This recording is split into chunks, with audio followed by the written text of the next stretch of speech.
57 cidades brasileiras estão escolhendo os novos prefeitos e para tirar dúvidas sobre a votação deste domingo, nós vamos conversar com o advogado especialista em direito eleitoral, Bruno Rangel Avelino. Bruno, bom dia, obrigado pela entrevista aqui para a CNN.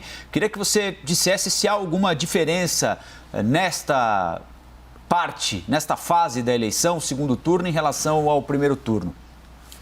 Bom dia. Agradeço a oportunidade de esclarecer alguns pontos aqui, de participar. Em nome da Academia Brasileira de Direito Eleitoral e Político, a ABRADEP, também fica aqui já o agradecimento. O segundo turno mais um momento de coroação da festa da democracia brasileira. A tendência é de que no segundo turno algumas questões que ainda precisavam ser apreendidas num momento de pandemia, numa eleição bastante diferente do que se teve nos períodos anteriores. A tendência é que no segundo turno, o que ainda precisava ser aprendido no primeiro turno já tenha sido consolidado.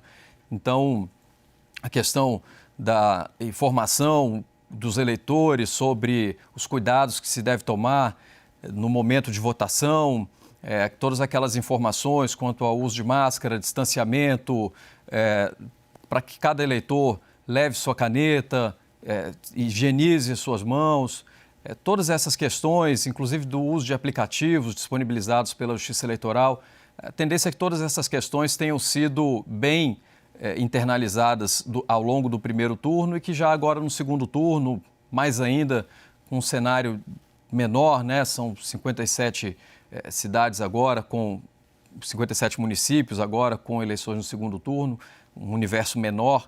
A tendência é que o segundo turno seja ainda mais tranquilo do que já foi o primeiro.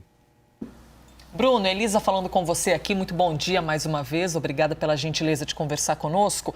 Eu gostaria de falar contigo sobre as justificativas, o pessoal que porventura esteja ali distante da sua cidade, não pode votar por algum motivo e vai ter de justificar. Quais são as opções para quem tem de justificar e mais? Quem não fez essa justificativa no primeiro turno, lá atrás, 2 semanas atrás, pode fazer agora? Elisa, bom dia. A justificativa pode ser feita pelos canais disponibilizados pela Justiça Eleitoral, que estão cada vez mais democráticos e acessíveis. A possibilidade de fazer a justificativa pelo aplicativo disponibilizado pela Justiça Eleitoral, pelo site da Justiça Eleitoral e, inclusive, de maneira presencial, diretamente nas zonas eleitorais. Quem não fez a justificativa no primeiro turno ainda pode fazer dentro do prazo de 60 dias. E aqui também é oportuno esclarecer que quem não fez a justificativa no primeiro turno pode votar no segundo turno sem qualquer impedimento. Há o prazo de 60 dias para que essa justificativa seja feita. E, então, não há qualquer tipo de impedimento para quem não fez no primeiro turno para que vote no segundo. Pode votar no segundo turno. Bruno, qual é a avaliação que vocês fazem sobre o primeiro turno? Uma eleição diferente, atípica, realizada com todas as dificuldades possíveis, né, por causa da pandemia. Vocês acham que foi tudo certo, na medida do possível, evidentemente, e a projeção para hoje, segundo turno, é boa também? Olha, a eleição do primeiro turno foi muito bem sucedida, dentro do cenário que se tinha e de tudo que poderia acontecer. Foi uma eleição extremamente complexa de ser organizada, tanto no aspecto legislativo, quanto no aspecto organizacional e logístico. Aqui fica uma referência honrosa à Justiça Eleitoral, ao Tribunal Superior Eleitoral, e aos servidores da Justiça Eleitoral e aos mesários, os voluntários.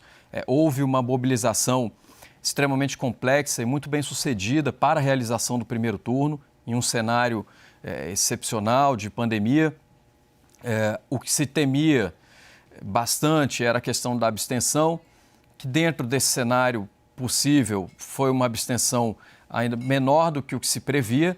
Então, é possível dizer que o primeiro turno das eleições foi bem sucedido, foi bem organizado e tivemos eleições legítimas e que coroaram mais uma vez a democracia brasileira. A expectativa para o segundo turno é de que, mais uma vez, sejam eleições bem-sucedidas e bem organizadas e que o resultado também seja um resultado legítimo.